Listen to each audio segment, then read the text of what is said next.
How's it going, guys? I got a 12 volt RV water pump, diaphragm pump from VEVOR. It's like $60–$70. This is a pretty heavy duty pump. It's like 15 to 17 amps.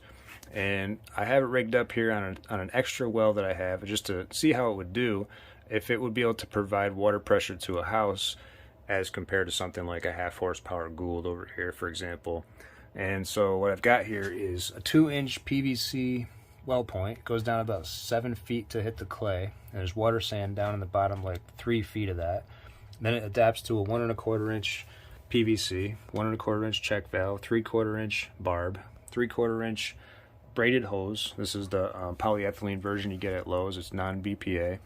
It says that it's okay for potable water. If you go to Home Depot and look at the braided hose, you'll see that it's not okay for potable water, probably because it's just PVC with BPA in it. So it's pretty cool that they have these hoses now, the same exact price. Then you go into a strainer. This is a 5 diaphragm pump, and I have the PSI set at 52. This pump is capable up to 100. It comes set stock at 70, so I'm having it go between like 42 to 52 PSI. I adjusted my bypass setting, which is this one down here. I reduced that, so I got a smooth operation. You know, whether it kicks on at 40 or it kicks on at 50, it doesn't kick and bang because of that bypass setting. So definitely, you know, it's like a mysterious thing. You're supposedly not supposed to touch that, but it can really make a huge difference in how your pump runs. And if you get banging and noise and stuff like that, you just don't want to reduce it to the point where you have the pump not turning off. But you do, if you're going to reduce from 70 PSI stock setting, you essentially kind of need to reduce your bypass setting as well. And then it goes into a garden hose here, which is going over to pressurize the main house. And I do have a pressure tank attached to that whole system.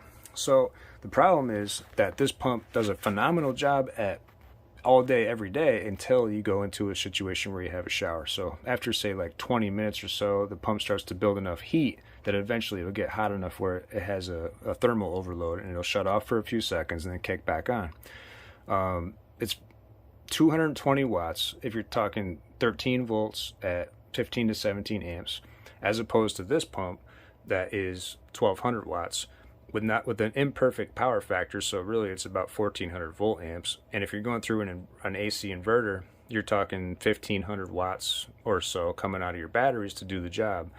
This one does the same job for 220 watts, 7 times less power usage, because it does actually run about the same amount of time. This thing will fill that tank almost as quick as the Gould's does. So it really is, let's say, 5 times more efficient. That's really impressive. But it's just not quite powerful enough for that sustained use when you're on a situation where you have suction. If you're